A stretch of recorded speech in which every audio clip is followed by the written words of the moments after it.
Aynen.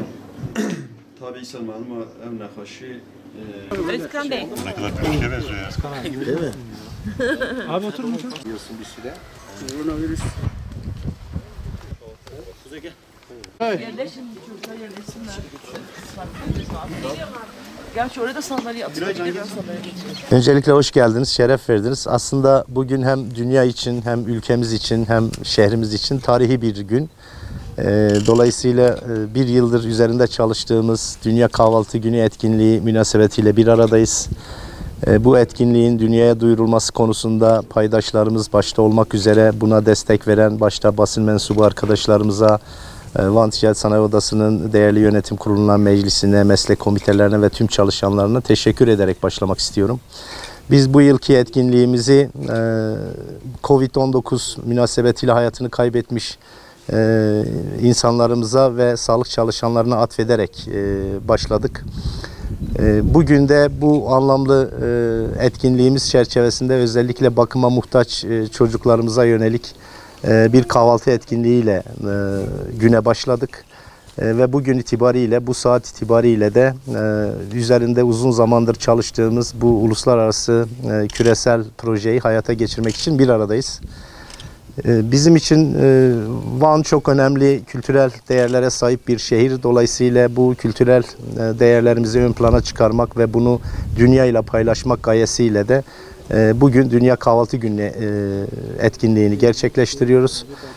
Van kahvaltısıyla ünlü ve dolayısıyla 2014 yılında 1 Haziran Pazar günü yaptığımız Guinness Dünya rekoru denemesiyle dünyanın en kalabalık kahvaltı sofrasını kurarak aslında süreci başlattık.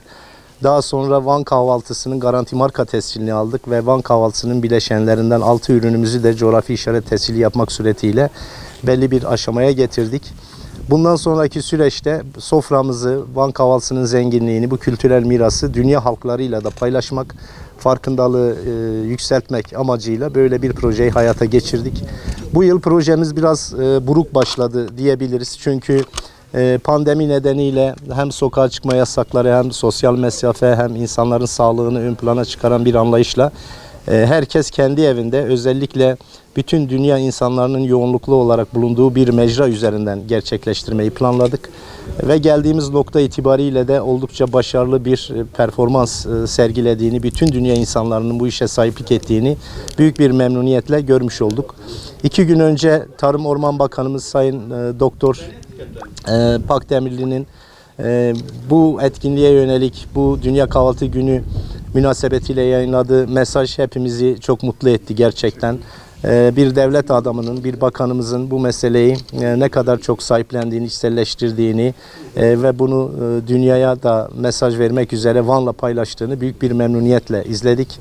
Dün gece itibariyle de bizim en büyük paydaşımız, yıllardır tüm projelerimizi destekleyen ve her türlü maddi manevi katkıyı vermekten imtina etmeyen Türkiye Odalar Borsalar Birliği Başkanımız Sayın Rıfat Sarcıklıoğlu'na hasreten çok teşekkür ederek katkısını ortaya koydu ve farkındalığı üst düzeye getirdi. Yine Avrupa Birliği Türkiye Delegasyonu Sayın Büyükelçi Christian Berger ve üye ülkelerin büyükelçilikleri, Türkiye'deki Avrupa Birliği merkezlerinin maddi manevi destekleriyle bunu küresel manada, uluslararası manada sahiplenerek bugünden başlayarak da bu farkındalığı en üst seviyeye taşıdıklarını görme imkanımız oldu. Ben herkese çok teşekkür ediyorum. Bu bir ekip işi, sadece bir kişinin arzu ve isteğiyle gerçekleşmiş bir proje değil. Ciddi bir emek olduğunu ifade etmeliyim. Ciddi bir katkı, hem zihinsel bir akıl teri olduğunu söylemeliyim. Bunun sonucunda gerçekleşen bir etkinlik. Van şehri için bizim bir çıkış yakalamamız gerekiyordu ve pandemi nedeniyle açık olan tek kapımız sosyal mecra kapısıydı. Tek açık penceremiz orasıydı.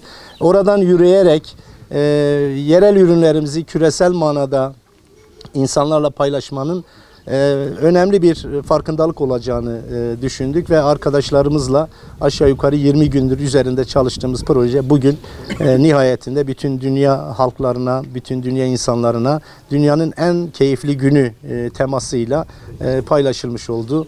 Ben ilgi alakanız için çok teşekkür ediyorum. Başta Van'daki yerel basın temsilcileri olmak üzere, ulusal basınımızın yerel temsilcileri, yine ulusal basının merkezi düzeydeki ilgi alakaları gerçekten geldiğimiz noktada, elde ettiğimiz başarıda paha biçilmez emekleri ve katkıları var. Ben sizlere de bu vesileyle şahsınızda emeği geçen herkese çok teşekkür ediyorum.